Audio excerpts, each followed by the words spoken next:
this country's not going to be saved from the top, because that's where all the rotting. It's too deep.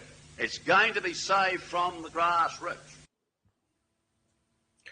Good morning, everyone, and welcome to the Crossroads for this time. It's Friday the 19th. It should have been Wednesday the 17th, but I had serious computer issues. So here we are today on the Friday.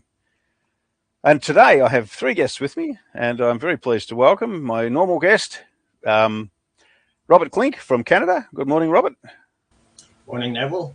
Good to be with you, and good to see that we have company. Yes, yes. And we have André Meloche from Canada as well. And I'm not saying that he's not normal. He's just an unusual. I think you were on one other time, which was good. It's good to see you. Hope you become a regular. Good morning. It's a pleasure. It's a pleasure to be here, Neville. And last but not least is John Paul Berg from the Halifax area of Canada, or the rural area of Halifax.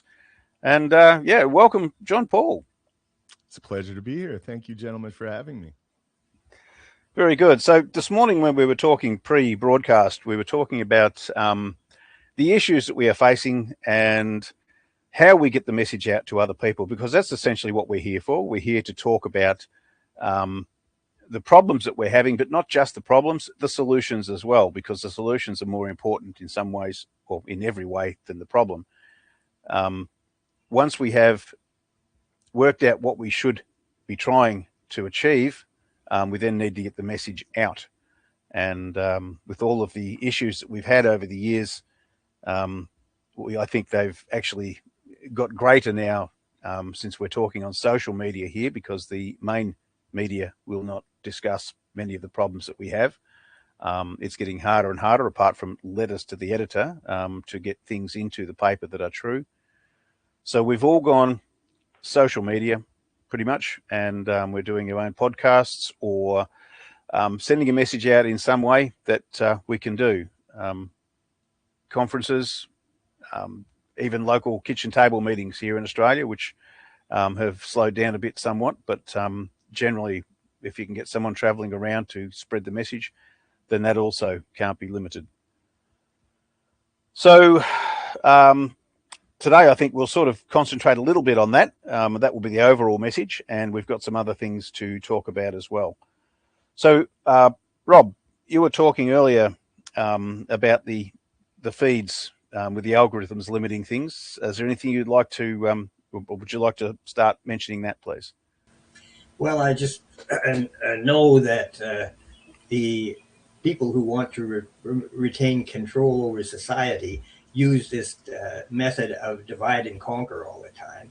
And the algorithms are actually furthering that division, because they are always presenting you with confirmation of your prejudices. If you're on YouTube, you'll get a series of YouTube presentations that are agreeing with some sort of position you've shown interest in the past anyway. So they're always working to create these fault lines in society, fault lines between the sexes and between the age groups and everybody. They want everybody preoccupied with defending their group against some other group. And in the meantime, these people are just running society as they choose. So unless people can realize that this divide and conquer strategy is being imposed, they're not going to come together with a real understanding of the problems that we all share. We all have common interests, and we all have common problems. And if we can come to agreement on those, then we can bridge the divides that have been artificially developed in society. And maybe if we overcome those divides, we can actually come together and accomplish reforms that are beneficial for society. And as far as we're concerned, as social creditors, we have to repair the financial system. It's amazing that the financial system doesn't get more attention. You look at all these alternative sites, they don't talk about any reforms of the financial system. They might say that the government should have control over the issue of credit or something. But that's not going to solve our problem if the problem is centralized control of finance. And that is where social creditors identify the need for reform. So it's imperative that we should try to clear away all these subsidiary issues that are, they're genuine, but they're tied back into the financial system. And you're not going to solve them until you deal with this financial problem. So that, I think, is where we should be focusing our efforts right now. Yes, definitely the financial system is what keeps throwing us back into the wilderness, as in just keeps us too busy to be able to look at things properly or spend the time to do so. One of the things you said there about reinforcing your beliefs, AI introduction into the search engines, Google's a classic. Now if you actually go to Google and do a search, the AI does an interpretation for you of what you're actually looking for. And everything from that point on that it searches for is according to its first interpretation. Now, that interpretation may not be exactly what you were looking for, so you've got to try and find a way around it. Short of shutting it down and opening it up again and doing the same thing, it tends to just keep feeding on itself, and it's very hard to bring it back to being the original question that you wanted asked. Now, I'm not a big pusher of necessarily of other podcasts, but there's a podcast called The House of L. She's a computer scientist. I haven't looked into it too much, but I've watched 2 of her podcasts where she's talking about the loss of share of Google to DuckDuckGo, simply because of the restriction of AI. There's no AI on it. Basically, you can opt out of having AI, whereas Facebook with Meta and Google with their AI are doing that. So I think people are wising up to a lot of the things that are going on, and that's one of the things that we've got on our side. People are actually starting to see through these issues. It's worth having a look at what she says, because I think it's important. And like Robert said, you got to watch that you don't reinforce your own beliefs when you start to search. You need to be looking at first, what do you call them? First principles, or the horse's mouth when you start talking about things. Go back to your original sources and clarify what belief you actually have before you start feeding on it, because with the way that social media tends to work and the way that the algorithms work, they will continually feed you the same story over and over. And yeah, you won't get that wide-ranging view that you really need to sort out what is true. André, yeah, you were mentioning something similar this morning. You have a Canadian podcast as well, and using these techniques to their advantage, their own techniques to their advantage. Well, I wrote an essay in 2018. The title is Sharing Knowledge, and I was trying to understand the principle of an algorithm. And we refer, social creditor, they refer to the monetary system of the monopoly of banks. You have also the monopoly on minds, because the algorithm, like Robert mentioned, will reinforce your belief, but it will also flatter your ego. If you are stuck in a echo chamber and you are always reassured by your peers, you will not develop critical thinking. And the big problem is not, I guess, not us. We are older generation. I think we are suspicious. We can always try to recognize the pattern, but younger generation are not well equipped to recognize pattern, because usually they are either used or weaponized. And we can refer to algorithm or AI, which for me is an oxymoron. Artificial intelligence is not intelligence. Even if you have large language model that are structuring the type of request that you will do with an engine like Google or DuckDuckGo, like you were mentioning, I think you can go around this type of manipulation the Massachusetts Institute of Technology released an article a couple of weeks ago about the addiction that AI will create toward people. And people are starting to have conversation with AI, or conversation and asking questions. If you have a problem, the big question is, does the engine motor like Google will aggregate everything and will impoverish all the website? Because if you don't have AI, you have to go through many websites. You have to search for the information, ask question, trial and error, meaning that slowly you go toward what you are searching for, not necessarily what you're expecting. And this is where maybe we have to protect younger generation, because they're not equipped to face this type of manipulation. Yes, that definitely is something that's come up to my children with schooling. They tend to be presented with material, and they're not expected to do their own initial research. So what they're presented with is the truth, supposedly, and they're not learning how to learn. And I think that's something that has become a problem with the education system here in Australia, and I assume across the world. Going back to those first principles, going back to your original sources. And as you were talking then, I was reminded of something that was mentioned on the podcast by the House of L, where she spoke about the actual places that are publishing it on the web don't get a hit if the AI does the search, so they are demonetized. So effectively, people who are doing genuine research and putting out genuine first original thoughts or first principle material are being defunded, and therefore losing out not only financially, but the truth has just become less and less available. It's becoming an interpretation of the truth instead. And that's affected by the algorithms. Now, when you're talking about algorithms, I didn't know very much about them originally, but I'm going to hold up a book here. It's called Weapons of Math Destruction. Now, it's a very interesting book. I picked it up at an op shop of all places by Kathy O'Neill, and it's how big data increases inequality and threatens democracy.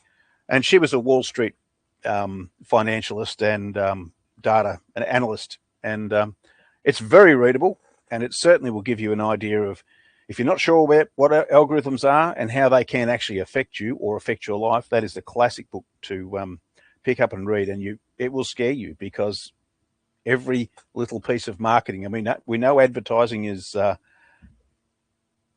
big on looking at the range of people who are buying their products and everything, but the politics, the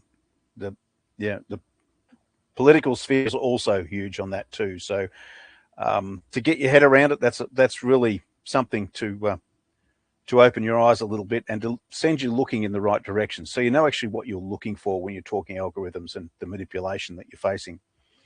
John Paul, you again also have a podcast, if you'd like to give us your links and whatnot as well.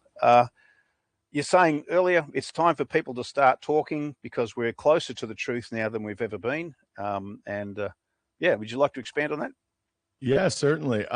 We're at a unique time for sure. I think a lot of these things are coming to their natural conclusion. The left-right divide has never been more evident, that it's very much synthetic. It's very much manipulated by these algorithms. Now, the first thing that's important to understand about social media is it's not social media, it's social conditioning. These algorithms get to choose what has an emphasis put on it. And then it seems to be the most extreme views. So it's just fueling this left versus right slave dialectic. That's all you see. And it can de-emphasize anything that's cutting to the core and getting some truth, because I firmly believe that the chains that enslave modern man is monetary policy. And everything else is a detail. It's inconsequential comparatively. So, I mean, we have to be able to cut through the division somehow and actually explain to people what our primary causational issue is. And then we can have solidarity regarding that. And it's like I say frequently, they don't fear my voice or Andre's voice or your voice, Neville. But what they fear more than anything, and the censorship indicates this precisely, is they fear our voice. And when we can find our voice, I truly believe that's when we'll see some change. we'll reach that tipping point societally, and we'll see some better ideas starting to be introduced broadly.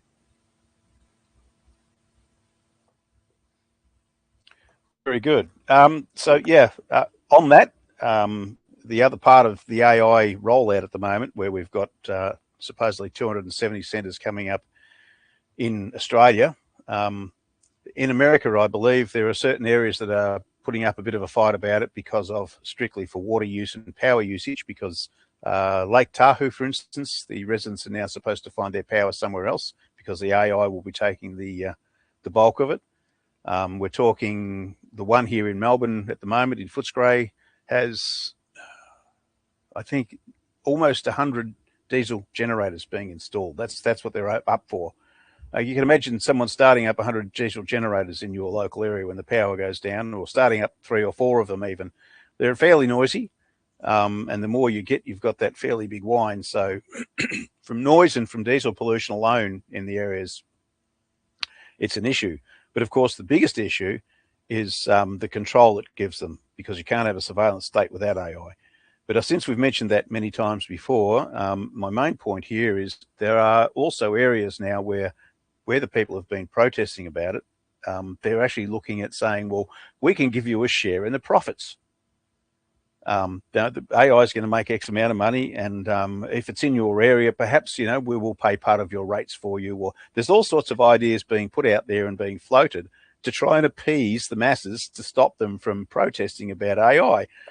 Now, that alone should be a wake up. If they're, if that's what they're trying to do, it's effectively bribery. And I think, having seen the reaction of many people to a lot of the things that are going on at the moment, to the rollout of, have your free donuts if you get your vaccination, all these sorts of things that they offered and tried to do across when they were trying to force us into doing something, it just became so transparent. And I think there's a lot more people out there realizing it's just another mechanism that they are foisting upon us, and they're looking for ways to sugarcoat it. And I don't think that's going down too well. So from that point of view, yeah, I just thought it was interesting. A couple of different articles that I read in the papers regarded, the way they were trying to sugarcoat the imposition of AI. Now, no one's going against it. It's in regards to the mass media, and the politicians certainly aren't. They're still pushing forward for it. So perhaps they're seeing this wake up that you're talking about, John. They're seeing that people have that inkling that something's not right, and perhaps we're waking up too quick for them. That's why they're pushing it so hard. Back to Rob. You had some other things to talk about this morning, Robert. You want to bring those up now? Well, I could comment on the data centers. They're being promoted on the basis that if we don't become actively involved in developing them, we're going to fall behind China or some other very large industrial power, I guess. Well, I've been to China many times, and China doesn't have a shortage of energy. They've got 5 times the population of the United States, and they just use energy, lighting their skyscrapers at night, having advertising signs running around them. It's as though they had no concern about conserving energy at all. And yet here, in places like Australia and Canada, we have so much energy potential, and yet it's made difficult for us to make use of it. It's very expensive, and we're always told that we have to be conserving, and if we aren't conserving, then we're going to upset the world's climate and all this sort of stuff. It's really quite a contrast, in my mind, between what is being allowed in China and what is being allowed in our part of the world. And we're on this austerity path all the time. The government is always saying we can't expect to have a high standard of living. And now we're in Canada, we're on this export jag. They want to develop all sorts of big industries and export. So Canadians will be able to I guess, have decent jobs and decent salaries and live reasonably well. But why do we have to export in order to do that? It's crazy. We've got all the resources in the world in our own country, but in order to have the benefit of them, we have to export them. It's such an illogical situation they've got us in. But this is the way the financial system works in all respects. It's always got an angle that works against the population. And it doesn't do things in a straightforward manner. It's always aiming for one effect in order to create another. And, you know, if you want to have a garden, you should plant one and not develop some product that you're going to export to other countries so you can get some revenue back so that you can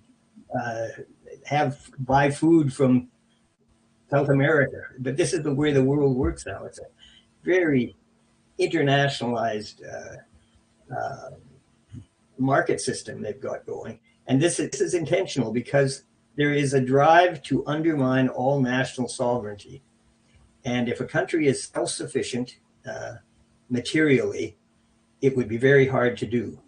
But when they've got, you know, everybody dependent on everybody else and everybody under this financial pressure in order to go along with government plans, because you don't have a right to benefit from the financial system of your country as an inherent right, but you have to go through this process of having a job. Now that's very interesting because, as I understand it, psychologists say that about 65% of people don't really like their jobs, and yet the government is concerned about creating jobs that people don't particularly like. And it's also a very wasteful process, very polluting. You know, you've got everybody driving on the same to work every day, and the work they're doing is redundant or pointless in many cases. It's not really producing anything that will be of benefit to individuals. So, well, we've got that strange phenomenon, as I say, of not solving a problem by addressing the problem itself, but rather by trying to solve it by a deviated course. And this has given tremendous power to the financial institutions. They use it quite brutally to control the policy of the population. We certainly see that. As you're saying, you know, is your drive to export really comes down. I plant a garden every year, and you know, I grow quite a bit of veggies, and I'm happy with that. And if I've got surplus, I give them to my neighbours. My neighbours are the same. If we've got a surplus, you know, you share it. That's what it's about. I don't expect to export more, give away more than I can afford to give away,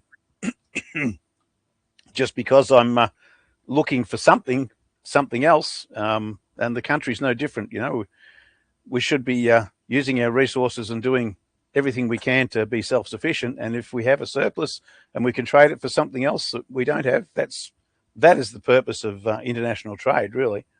But instead, they're using it as a focus for financial control, and it's just ridiculous. It's a competitive angle, I suppose. I think on Wednesday you mentioned something that I thought was quite interesting, André. It was the concept of the philosophical side of it, where you said, if I don't rob my neighbour, someone else will. I don't know if you remember saying that, but that sort of comes back into the left-right dichotomy, the fighting against each other within division that you were talking about earlier, John. So, André, would you want to expand on that for me? Anything else? Robert was mentioning, you know, there's no ethics. Ethics is always lagging technology. Technology innovation will always arrive first, and after that, we ask ourselves, well, is it for good for mankind?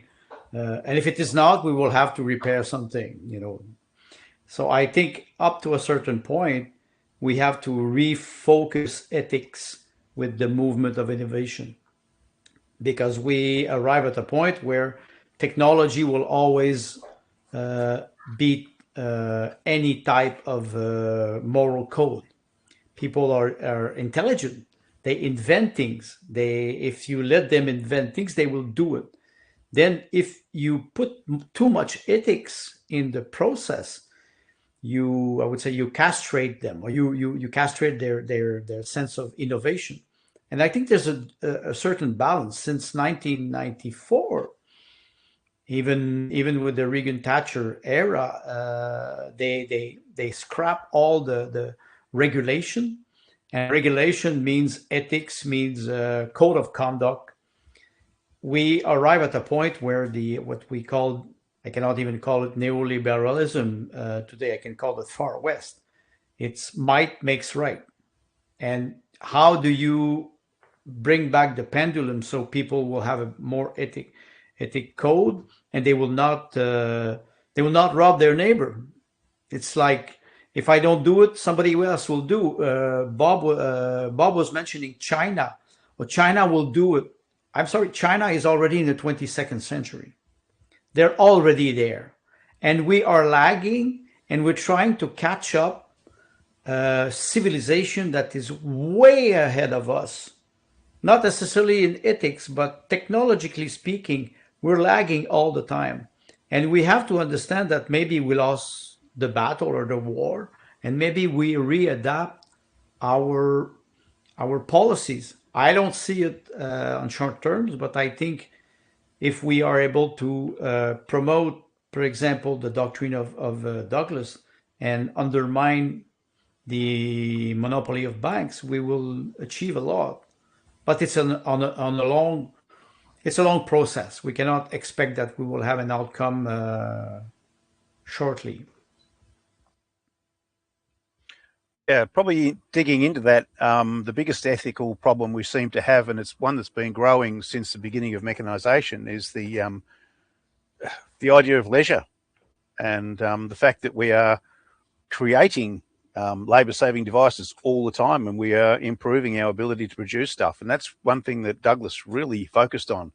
The whole point of labour-saving is to save labour, so therefore you would have leisure and time to spend to do what you wish to do. The connection of money to employment has never been addressed properly. It's just one of those things that when you start to look at it from first principles, and you start to ask yourself, okay, we've got this factory, we've just had 300 people working, we've put in a new process, we now only need 200 people, and we're producing even more than we were producing when we had 300 people. The product still goes out at the same price, but somehow we now have 100 people who are no longer being paid in the employment system. Where do they get the money to buy the product that we're originally making?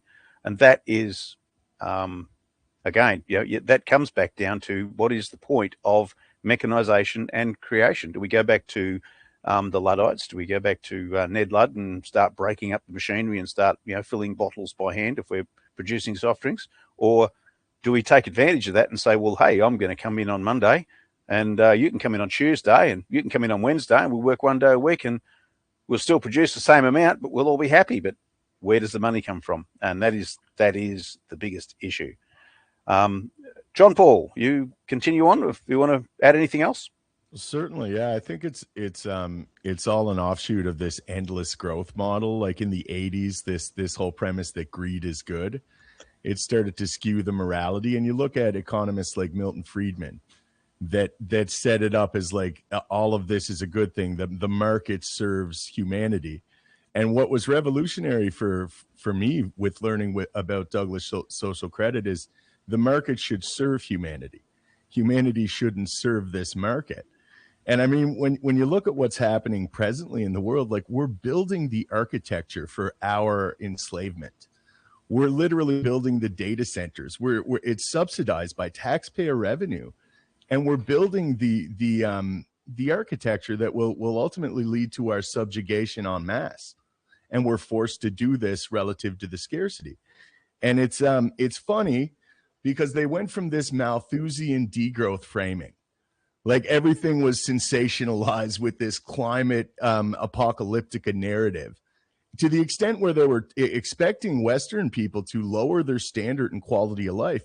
And we've seen a gradual decline where we started to acclimate to a lesser quality of life with this framing in mind. I know a lot of people of my generation that chose not to have children because of this climate apocalypse narrative. So then for these people to turn on a dime and try to rationalize the construction of data centers that suck up more power than anything that has ever been conceptualized prior to this. It's shocking to watch them doing mental gymnastics in order to rationalize this to the people, but they are. You know, that doesn't stop them, the ludicrous nature of it all. Yes, I like the way you speak, John Paul. Precise and accurate, and when you're talking about things like that, I don't know how anyone cannot see the reality when you put it like that. It's, yeah, if they're crying over climate change and we've got to reduce our footprint and everything else. Back, even if you go back further, the limits to growth, which was a UN book, I think. Talking about how we have to shut the world down or reduce the population. And they've certainly been successful because, like you say, a lot of our generation have looked at that and said, well, we're not having kids, or we might have one if we're lucky. There's the China's one-child policy by financial slavery. It's a real it's a real scare. So I guess we're coming back now to what do we do about it? How do we get this message out? The League of Rights itself, we tend to offer, as we've seen in the past, we've got a good library of material. If you wanted to pop either one of those up, we have the Social Credit Library, which basically focuses on social credit and the books around social credit and what it means, written by a lot of different people, including Walter Murdoch from the Murdoch University, which Daniel Criddle, who's often a commentator here on our podcast, he had a large collection of social credit material, because back in the time that he was going and before they named a university after him, he had, quite a large file. He's got a book called Give the People Money and On Having Enemies, any number of different articles there that are well readable, and they will give you a bit of an insight into the thinking and the philosophy behind it, why we have these ethics. There's a whole heap of Eric Butler's material there with censored history, releasing reality, which is another one which we don't seem to take into consideration. What is reality, and how are we supposed to actually use what we have? Well, that's the purpose of money. It allows us to exchange the things that we wish to exchange, and in that respect, it should be it's a measure, like a weight or a volume. It is a measure. And to have it inflate on a regular basis is ludicrous. If you went into the butcher's and said, I'll have a kilogram of sausages, and he gave you 800 grams, you'd be rather incensed. Oh no, inflation, suddenly we've decided that, the kilogram is now 800 grams. Or someone building a house, your centimeters, for instance. You get the house, you get it built, and you go in there and you hit your head on the roof. Oh, well, there was a shortage of centimeters. So we've had to reduce the height of the roofs. There wasn't enough centimeters to make it. It's just as ridiculous as this concept of money and inflation and monetary policy that we're dealing with. And these are the things that we need to be making ourselves aware of. So the more reading you can do from trusted sources, and the widespread reading too. Don't just believe the first thing you read. Go in and investigate it and do your own critical thinking. The League also offers, they haven't been for a while, but we still offer kitchen table meetings, or meetings, public meetings if you wish. So if you wish to, any of the listeners wish to organise that, have a group of friends over, just get in contact via the website and or even via the chat today, and let us know. The first way to get going really is to talk, and that's best done if you've got some sort of reference material someone to facilitate it or to help you start to understand. But there's no reason why you can't do it yourself amongst your friends. Robert, over your time in social credit, what have you found the most effective way to spread the information and to get it out? Well, I was involved with a social credit party for nearly a decade, and I don't think that was very effective, because once you've got a party, the preoccupation of the people who want to become representatives for that party is election, and they will compromise their message in order to make themselves popular. It's not something that I really criticize them for, because it's inherent in politics that you've got to do that. You've got to constantly water your message down, compromise it, and not offend anybody. And so it's just not an effective way of spreading a real reform concept. I worked in the House of Commons, and I saw members of Parliament. Some of them, I think, were quite sincere, but their preoccupation was always the next election. And, you know, that's a sad thing. But anyway, you mentioned the issue of leisure, Neville. And, you know, there have been civilizations in the past that emphasized leisure. They thought leisure was a desirable thing. I think even ancient China had elements of that in it. They prized leisure. And certainly the ancient Greeks did. You know, the Athenians, they like to go down to the agora and have philosophical discussions. And but the economy was sustained by slaves. I don't think they were particularly mistreated slaves, but they would have wars, and the result of the wars would be that they would take people captive and they would make them do the work. Well, we have slaves today. We have as many slaves as we want in the form of robots and you know, automated processes. There's no limit to how we can develop these things. And the problem is that it's discouraged because of this insistence that you have to have a job in order to have an income. You mentioned Daniel Priddle, and he's made the point a number of times that we're not suffering from unemployment, we're suffering from unimpayment. We don't have the means to buy what is available on the market. And this is the issue that has to be confronted and dealt with. Instead, we have this insistence that people don't have any entitlement to have the benefits of industrial progress or technological progress unless they have a job. And this is utterly perverse. And also, it puts a premium on inefficiency. You know, we shouldn't be trying to make work, to manufacture work. We should be doing things in the most efficient way possible in order to get the result. But in order to follow that policy, we have to distribute the fruits of the progress. And there's no mechanism in our financial arrangements now to do that. So that's why Daniel's point about unimpayment is so important. We're living in a highly sophisticated economy, and the idea that, you know, they were fighting for an 8-hour day 100 years ago, and basically we got an 8-hour day 100 years later, it's insane. I don't even think the government should be prescribing a work day, but probably we could get by with people working a few hours a week, and having the people who are interested in the kind of work that is being done makes things efficient. If you're compelling people to do things that they're not interested in, or that they even are philosophically opposed to, which is the case in many respects. You know, I wouldn't want to be involved in the arms industry myself. I would find that that was a waste of my life to be developing a means of harming other people. So it's,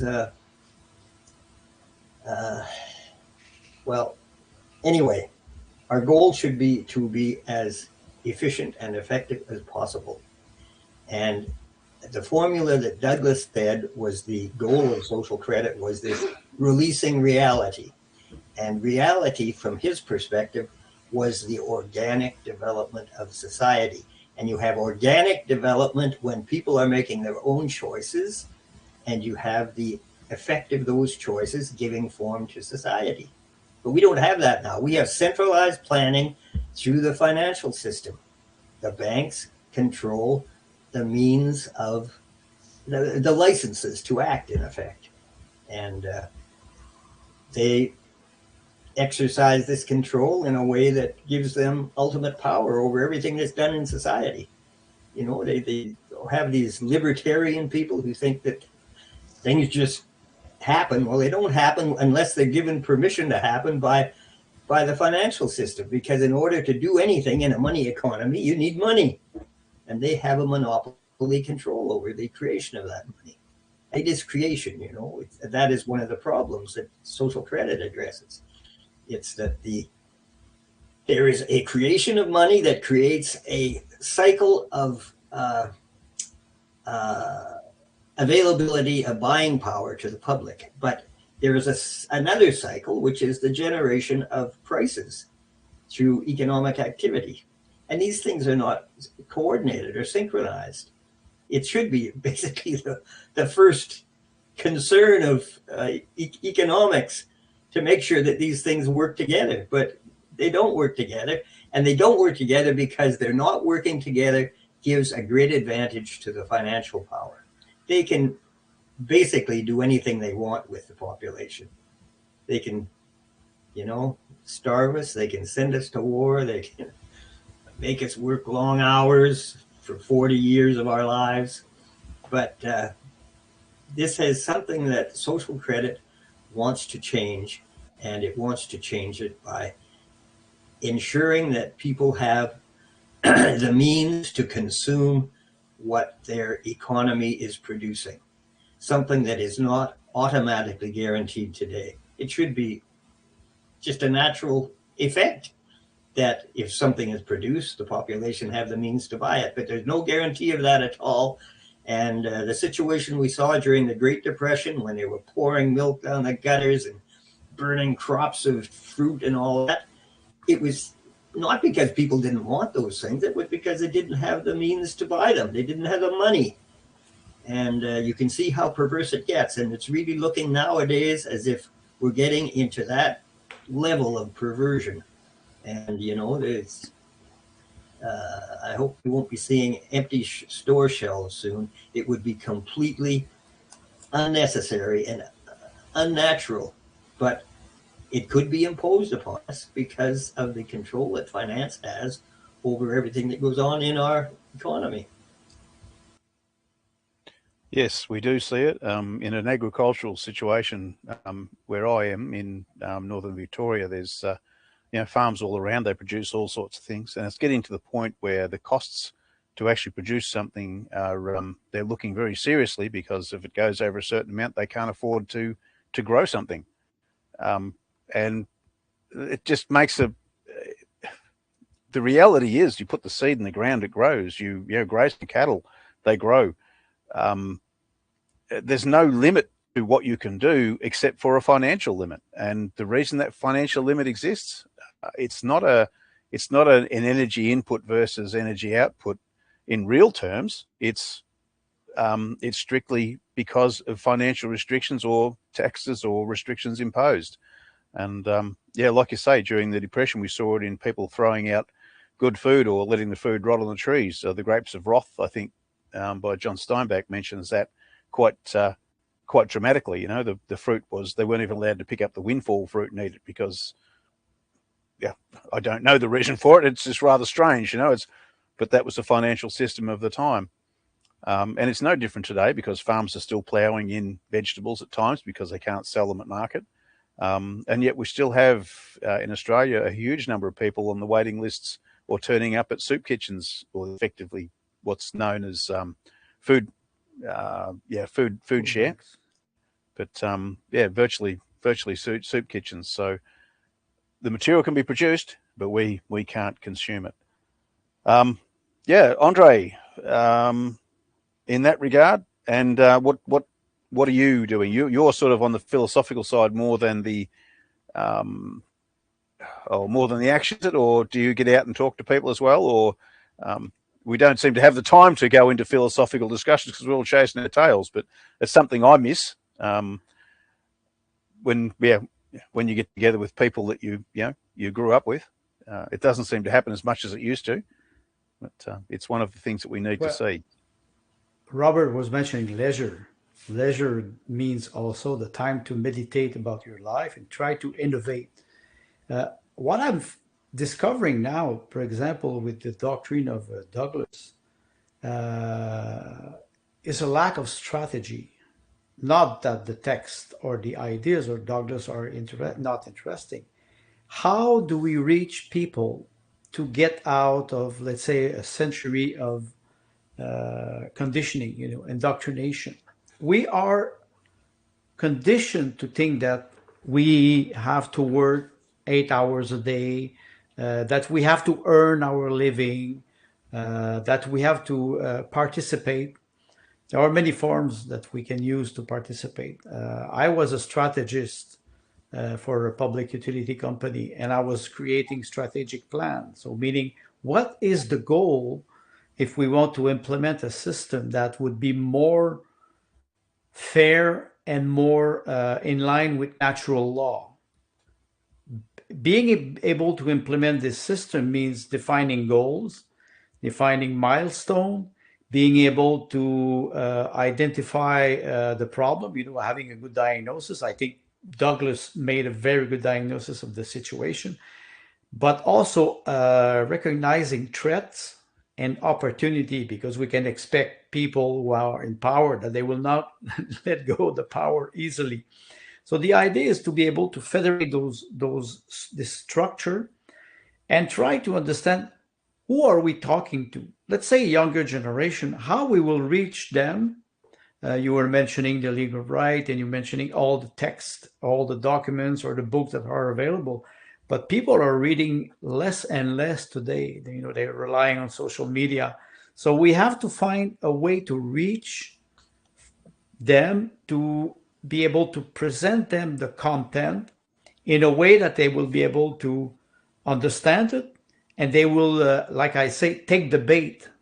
You trigger them, you tease them with something that will appeal to them, and then they can influence their peers, younger generation, teenager. They are very you can influence them a lot. So it's always the pressure of the group. So I think developing a strategy like this would permit us to reinforce the system of Douglas, trying to put it out of context, bring it in more general description. We're all, for example, for common good, a decent life. So we could expect, for example, younger generation to be able to buy a house without having 4 jobs.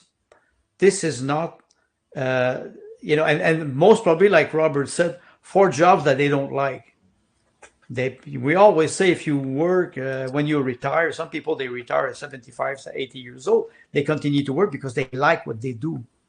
But there's a lot of people who will just retire because they just, either they're tired or they just don't like what they do. And they say, okay, I arrive at 65 and I don't like it. I just have enough money, but I want to live. So I think the leisure has a very bad connotation. We have to deconstruct those conditioning. And I say it is not easy. If we use the proper strategy, we're able to appeal to younger generation and tell them it's not because you will not work like previous generation. you will work less because we have more automatization. We have more system. They're supposed to release our time to innovate. There was a man. He was a candidate for the People's Party of Canada, and he was talking about immigration. He said, "You bring 10 million people in a country, it's 10 million brain, 10 million brain who can think about it." I do not advocate it for mass immigration, but as soon as you have more people to try to find a solution to a problem, you will have more brain. So more brain means you need more time to think, less to be, I would say, enslaved. I think Bob was mentioning that we are a slave today, being not slave, not worker, but more independent.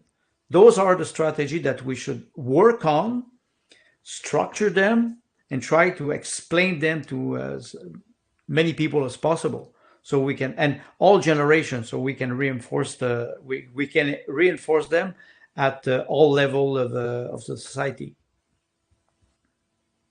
Yeah, you mentioned that, and how you get to people. Our On Target, which is our news bulletin, each week when I'm writing that, I try to look at the current events that people are looking at and talking about, or something that is significant where we see that dichotomy, like the push for the AI, despite the fact that it's going to contribute to climate change in a big way. How they explain that away. And you've got to try and find those things, like you said, the topics that will engage people and get them to actually start to question further. I realise that we've got a lot of reading material that's on our web and available to buy, but you've got to get the person interested enough to do that in the first place, and that is the difficulty. During COVID, during the lockdowns and everything else, I went to Canberra during the big rally when we had well over 1 million people there protesting, and I spent most of my time going from camp to camp just talking to people, and the divisions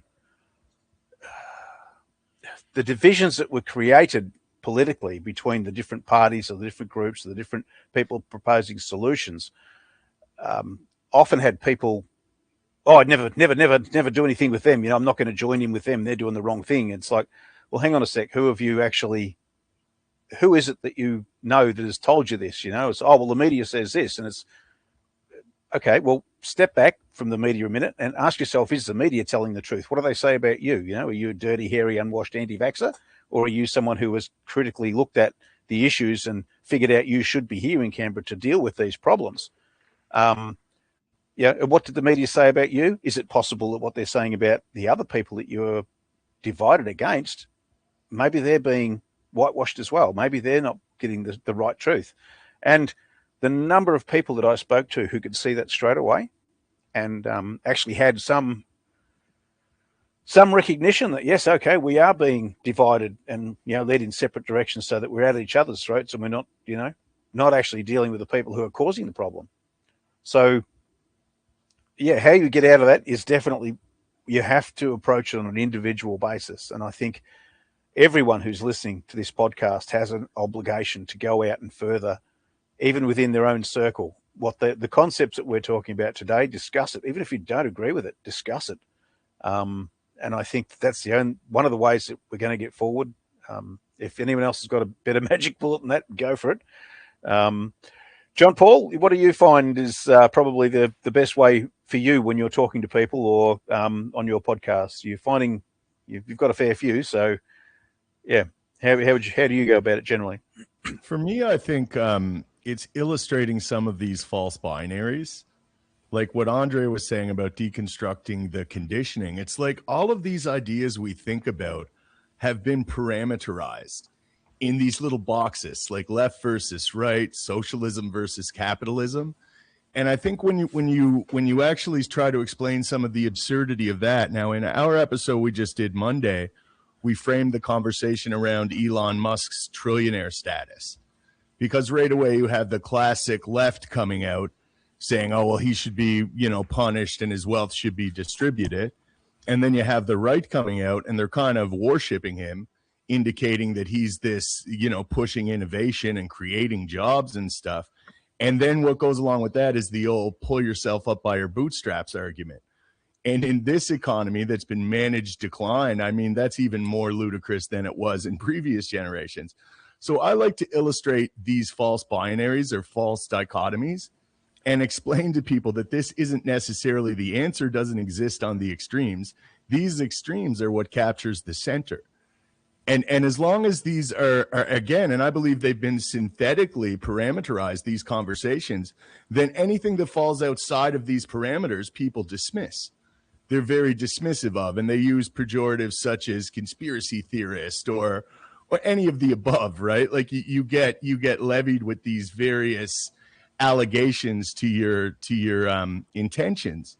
But that's what I'm finding is reaching people presently, because it's like I said, this is a very unique moment we're living through where it's like, and I think it was a natural consequence. I'm just going to expand on this a little bit because this is something I noticed following politics. Probably back in the early 2000s, we started to see the so-called right and the so-called left come together a little bit. In America, we had Occupy Wall Street, and this was coinciding with the Tea Party movement. So now you have the left and the right that are supposed to be diametrically opposed to one another, starting to realize like, hey, wait a minute, most of our problems are created by monetary policy. And then what did we see after that? We seen woke. We seen the emergence of woke, these hyper stimuli, these culture war issues that are inconsequential comparatively, but what do? They embolden people on either side of this dialectic.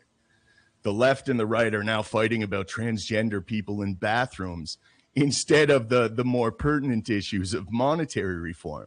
And it's very efficacious the way they do this. So one of the best approaches I've had thus far, and again, I'm very new to this, but is illustrating the absurdity of the parameters of this discussion.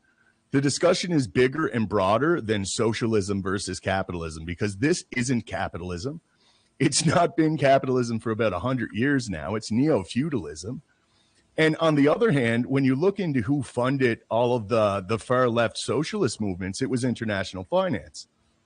Going back to the Bolsheviks revolution, even Mao China, this was international Western banking money.